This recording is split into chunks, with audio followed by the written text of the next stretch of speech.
Shalom, saya mahasiswa Universitas Kristen Indonesia Maluku, Fakultas Ilmu Komputer Program Studi Informatika. Perkenalkan, nama saya Emi Tilenala dari kelas C. Di saat ini saya akan membawakan materi, yaitu teknologi web. Yang pertama, pengertian. Berdasarkan sumber dari situs studi, teknologi web adalah sebuah metode di mana komputer berkomunikasi satu sama lain melalui penggunaan bahasa markup dan paket multimedia dikenal sebagai teknologi web.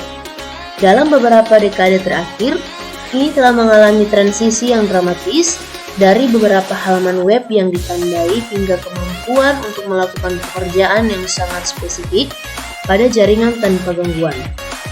Teknologi web atau dikenal dengan istilah web teknologi adalah pembentukan dan penggunaan mekanisme yang memungkinkan komputer yang berbeda untuk berkomunikasi. Ada juga dapat berbagi sumber daya atau blok bangunan sistem jaringan komputer yang efektif. Perkembangan web. Web 1.0 yaitu teknologi web generasi pertama yang merupakan revolusi baru di dunia internet karena telah mengubah cara kerja dunia industri dan media. Contoh situs berita cnn.com atau situs belanja bineka.com. Kemudian web 2.0 yaitu pertama kalinya diperkenalkan oleh O'Reilly Media pada tahun 2004 sebagai teknologi web generasi kedua yang mengedepankan kolaborasi dan sharing informasi secara online. Contohnya situs jejaring sosial facebook.com.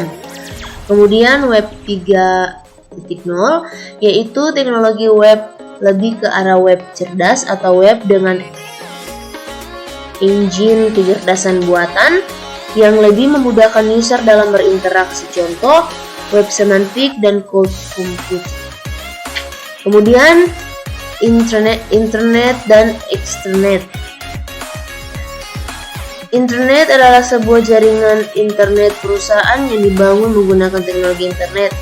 Arsitektur dari internet berupa aplikasi web dan menggunakan protokol TCP atau IP, sedangkan eksternet merupakan jaringan intranet perusahaan yang ingin mengekspos informasi yang memiliki ke jaringan luar.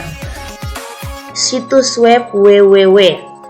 Situs web merupakan kumpulan dari halaman web yang sudah dipublikasikan di jaringan internet dan memiliki domain atau URL yang dapat diakses semua pengguna internet dengan cara mengetikkan alamatnya.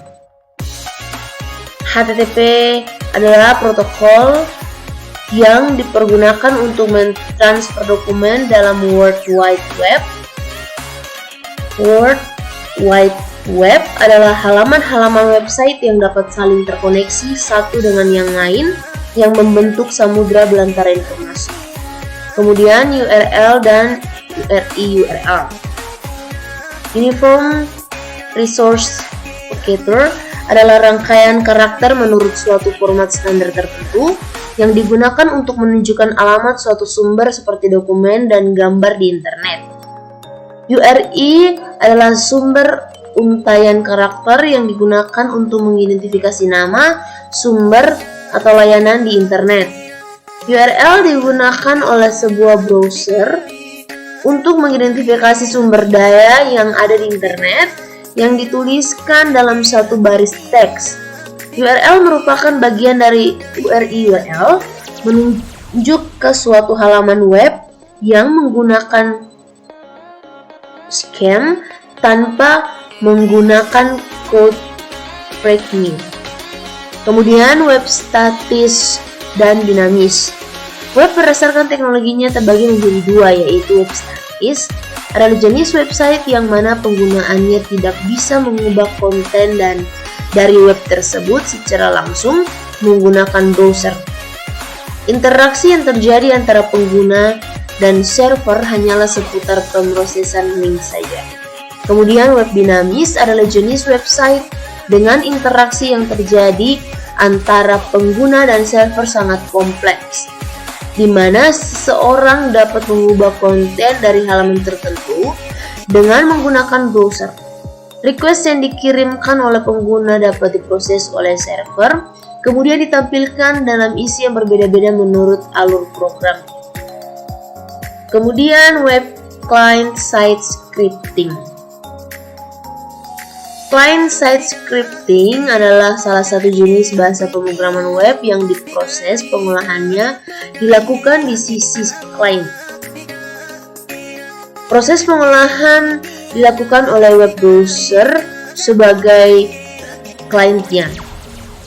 Server-side scripting adalah bahasa pemrograman web yang pengolahannya dilakukan di sisi server. Maksud server di sini adalah web server yang di dalamnya telah mengintegrasikan komponen web. Kategori website. Website personal, yaitu situs yang digunakan untuk menceritakan tentang biografi diri, pengalaman pribadi, dan lain-lain, contohnya blog pribadi. Kemudian website komersial, yaitu situs yang dipakai untuk menunjukkan produk dan jasa suatu perusahaan, atau juga dapat melakukan transaksi penjualan online dengan sistem shopping cart system. Domain yang bisa digunakan .com, .co, .id, dan lain-lain. Website instansi atau pemerintahan situs jenis ini hanya boleh dipakai untuk keperluan website pemerintahan yang resmi. Domain untuk negara adalah menggunakan .co.id. Website non-profit. Website jenis-jenis ini biasanya digunakan untuk hanya wawasan, sekolah, dan lain-lain. Domain yang biasa digunakan adalah .org, .edu, dan lain-lain. Search engine, yaitu Google, di sosial media, Facebook, Twitter, Plurk, Instagram. Top URL atau short URL, yaitu ref.ly, bit.ly, short.us. Social bookmark, yaitu Fitburner, Wintas.me. Web directory, yaitu dimos.org, bouch.org. News, Detik, Yahoo, Kompas, CNN, Game, Ly2G Game, Game School, Prodigy. Kemudian online store, Amazon, Bineka, Fastkeep. Dan yang terakhir, forum, RSID, Kaskus, Kampoeng, pemrograman web. Jenis-jenis teknologi web. Yang pertama, browser. Jenis yang pertama adalah browser. Ini adalah jurusan bahasa web. Mereka meminta informasi dan ketika mereka menerimanya, mereka menunjukkan kepada kita di halaman dalam format yang bisa kita lihat dan pahami.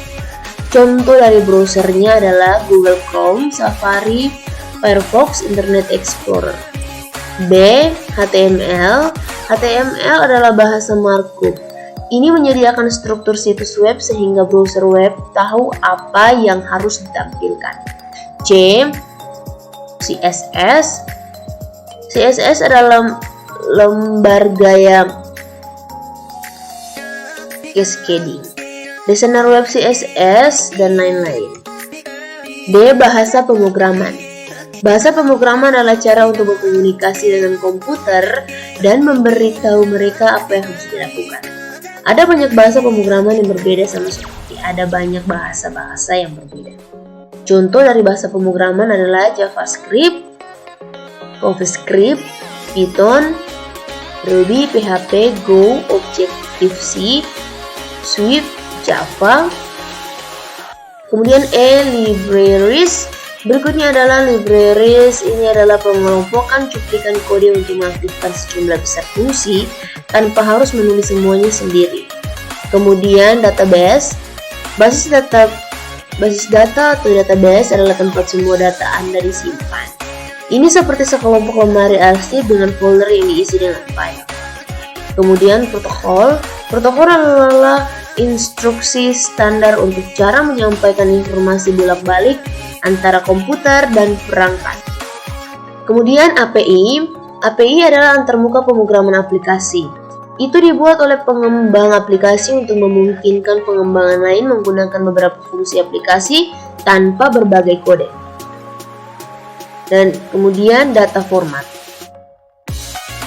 Data format adalah struktur bagaimana data disimpan. Dan yang terakhir, penutup, beberapa manfaat yang bisa kita dapatkan dari teknologi web. Misalnya, itu dapat membuat Anda lebih mudah memperbarui konten Anda dari mana saja dan kapan saja. Anda juga bisa meningkatkan situs web Anda sendiri dengan tepat di halaman yang sama di mana Anda mengedit halaman. Dan itu mengurangi biaya Anda, butuh waktu jauh lebih sedikit untuk membangun situs Anda, itu berarti biaya lebih rendah untuk Anda. Teknologi web digunakan oleh banyak orang, tetapi belakangan ini dalam bidang pendidikan para guru mengandalkannya untuk menjaga rencana pelajaran mereka. Dan untuk mengajar kelas mereka tanpa teknologi web, beberapa pelajaran tidak bisa diajarkan. Memahami apa itu server web, bagaimana halaman web diproduksi, dan bagaimana komputer berkomunikasi dapat membantu perusahaan memvisualisasikan tantangan mereka dan bekerja secara produktif untuk menyelesaikannya. Terima kasih.